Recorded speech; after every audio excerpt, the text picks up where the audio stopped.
5 আগস্টকে কেন্দ্র করে এখন দেশের যে পরিস্থিতি, আপনারা সতর্কবার্তাও জারি করেছেন, এখন বর্তমান পরিস্থিতি কি, সামনে কোনো শঙ্কা রয়েছে কিনা? আল্লাহ দিলে কোনো ধরনের কোনো শঙ্কা নাই, কোনো ধরনের শঙ্কা নাই। আপনারা যেইভাবে সাহায্য এবং সহযোগিতা করে যাচ্ছেন, কোনো ধরনের কোনো শঙ্কা হবে না। দেশের আইন শৃঙ্খলা পরিস্থিতি কন্ট্রোল করা কি কষ্ট, আপনাকেও কন্ট্রোল করা যায় না।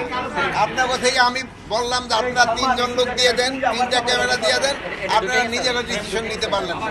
আমার কথাগুলি আপনারা টিভিতে প্রচার করিয়া যে আপনাদের আমরা বললাম যে ঠিক আছে আপনারা আসেন, 3 জন আসেন, কিন্তু আপনারা কিন্তু পারতেছেন না। আইন শৃঙ্খলা পরিস্থিতি এরকম। এই জন্য আপনাদেরকে আমি অনুরোধ করব যে আপনারা সত্যি ঘটনাটা প্রকাশ করবেন। এখানে সত্যি ঘটনা প্রকাশ করলে জনগণেও উপকৃত হয়, দেশের আইন শৃঙ্খলা পরিস্থিতি উন্নতি হয়। মাননীয় উপদেষ্টা, আপনার কথার মাঝে একটু কথা বলতে চাচ্ছিলাম। আমার মিডিয়া কি কথাটা সত্য শেষ হওয়ার প্রচার পরে করছে না? হ্যাঁ, মিডিয়া কি সত্য প্রচার এখন করছে না? মিডিয়া সত্য প্রচার করার জন্যই কিন্তু এই পর্যন্ত আগায় গেছে। আমি সবসময় বলি আপনারা সত্য প্রচার করাই, কিন্তু আমাদের বাইরের মিডিয়াগুলি আছে, যে বিদেশি মিডিয়াগুলি কিন্তু তাদের টোন কিন্তু আস্তে আস্তে ডাউন হয়ে যাচ্ছে। তারা কিন্তু এখন আর আগের মতো সরব হইতে পারে না, যেহেতু আপনারা সত্য ঘটনা প্রচার করেন জন্য। আর আমি আপনাদের এখানে বলতেছিলাম যে আপনারা যদি একটু নিজেরা একটু ডিসিপ্লিনভাবে সব কিছু করেন, তবে কিন্তু আমরা আরও বেশি খবর দিতে পারি।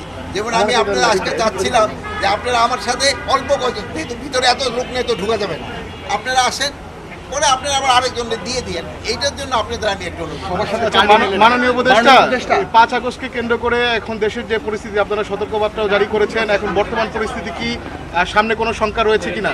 আল্লাহ দিলে কোনো ধরনের কোনো শঙ্কা নাই, কোনো ধরনের শঙ্কা নাই। আপনারা যেইভাবে সাহায্য এবং সহযোগিতা করে যাচ্ছেন, কোনো ধরনের কোনো শঙ্কা হবে না। মাননীয় উপদেষ্টা, সম্প্রতি আওয়ামী লীগের বেশ কয়েকজনকে আপনারা গ্রেপ্তার করেছেন, তারা বিভিন্ন রকমের গুপ্ত কার্যক্রম চালিয়ে যাচ্ছে। হ্যাঁ, সেক্ষেত্রে আসলে আওয়ামী লীগের কার্যক্রম বন্ধে আপনাদের আইন শৃঙ্খলা বাহিনী কি করছে, এবং সেখানে আমরা দেখলাম সেনাবাহিনীর একজন কর্মকর্তা রয়েছে। শোনেন, কর্মকর্তারা জড়িত আছেন কিনা? যে বাহিনী যে জড়িত থাকবে কাউকেই ছাড় দেওয়া হবে না, সবারই আইনের আওতায় নিয়ে আসা হবে। আর যেহেতু আপনারা বললেন যে তাদের কার্যক্রম নিষিদ্ধ করা হয়েছে, এবং তারাও যদি কোনো রকমের অপকর্ম করতে চায়, কোনো রকমের ছাড় পাবে না। তাদের পরিকল্পনা কি ছিল? তাদের যে একটা মিটিং করলো বা ট্রেনিং বা প্রশিক্ষণের পরিকল্পনা কি ছিল, ইনভেস্টিগেশনের পরে যেন জানা যাবে।